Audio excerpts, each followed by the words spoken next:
Now on BBC One, more of your points of view. Another delivery from our resident mailman, Barry Took.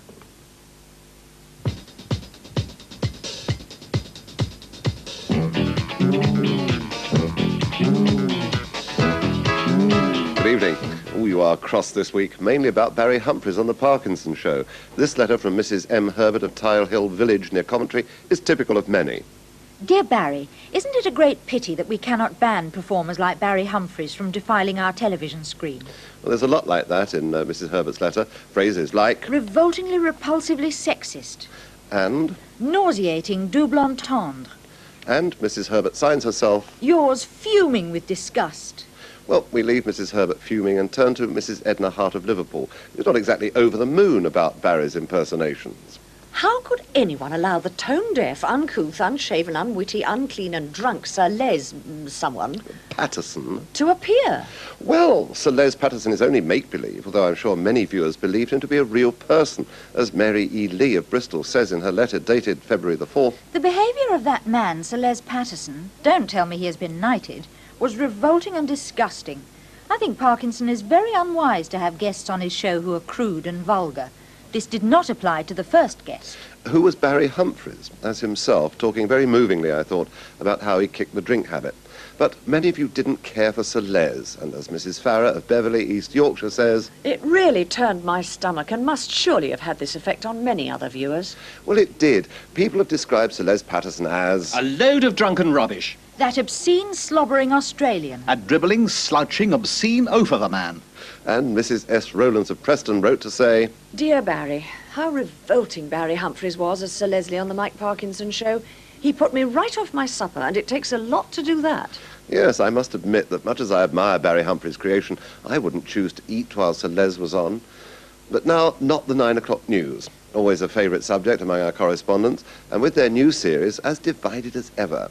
Here's David Carr of Haywards Heath. I write regarding Not the 9 o'clock news, which I thought was amazing, brilliant, crafty, delightful, excellent, fantastic, glorious, hilarious, incredible, jovial, naughty. Naughty? Oh, I see, you're going through the alphabet. Pray continue. Luxuriant, magnificent, nifty, original, pithy, quadraphonic. Oh, get on with it. Rip-roaring, superb, terrific, unbeatable, vast, wonderful, ex-certificate, youthful and zany. More, please. Yours hysterically. And slightly out of breath. But, of course, there are other views. P.J. Sparks of Seaton Devon expresses his thus. Since its inception, I've been an avid viewer of the programme Not the 9 o'clock news. I wish, however, to comment on the episode broadcast last night on BBC Two. I enjoyed the first 20 minutes, but my enjoyment turned to disgust as the Solidarity sketch progressed. Whoever sanctioned that sketch would benefit from a one-way ticket to Poland to find out if it really is funny. And Not the 9 o'clock news gets it in the neck from Stanley and Brookie Knight of Woodstock, Oxford. The sketch relating to Prince Charles and the Princess was offensive, cheap and revolting. I take your point, but I must confess that I had to have that particular item explained to me. However, Cecilia Devine of Melton Mowbray takes this view of the programme. Not the 9 o'clock news. Irreverent, boorish, tactless, absolutely marvellous. And last word on the subject for now goes to Mrs. Dorothea Simpson of Edinburgh. Not the 9 o'clock news. Witnessing the above programme last night made me so angry that I had to write to your programme as a result.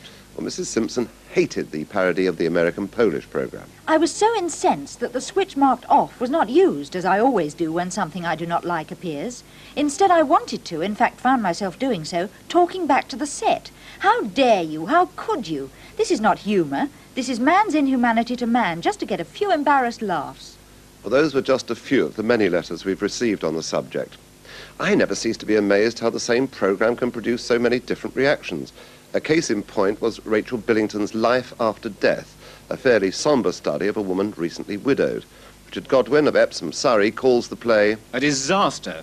and makes the point. If this subject has to be raised on TV, it should not be in the guise of alleged entertainment, but treated as a documentary. But now, here's Mary E. Nunes of Bolton on the same subject. Have just been watching Play for Today, Life After Death by Rachel Billington. Marvellous. Caught it in one. Thank you. Other comments on the play include effective, brilliant, and a triumph. And it wasn't all gloom either, as this scene between Dorothy Tootin and Dulcie Gray shows. In the old days, it always was black, but not anymore. Now they don't want black. They just want something dark and simple. You mean you really have people coming to you for funeral clothes? My colleagues tease me about it. They say it must be something about me that draws them. Actually, I call this my funeral frock. It does so well for the purpose. I know your daughter finds that a little ridiculous, but I can assure you it's not so easy to find a funeral frock. And the price is right. After all, Madam may not want to spend too much on something that she may not feel like wearing very often. Associations, if you see what I mean. Does seem very sensible, my mother. That is because it's such a favourite in itself.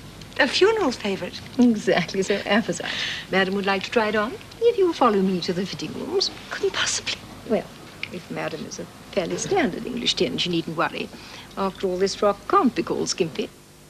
A moment from life after death. The Bell finished last week, or Sunday if you've been watching the repeats.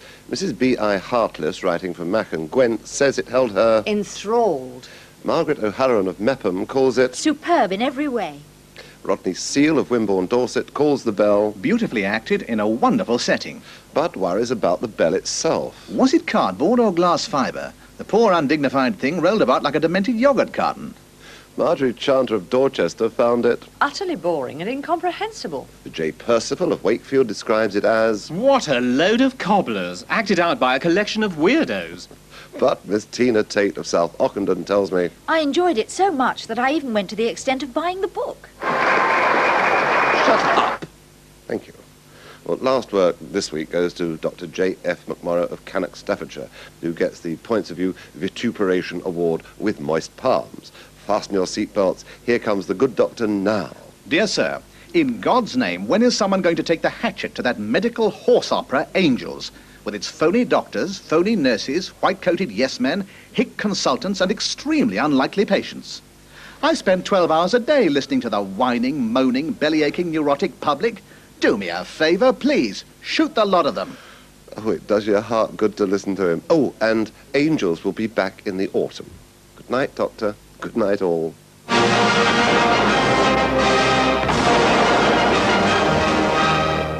If you have any comments on BBC television programmes, please write to Points of View, BBC Television Centre, London W12 8QT.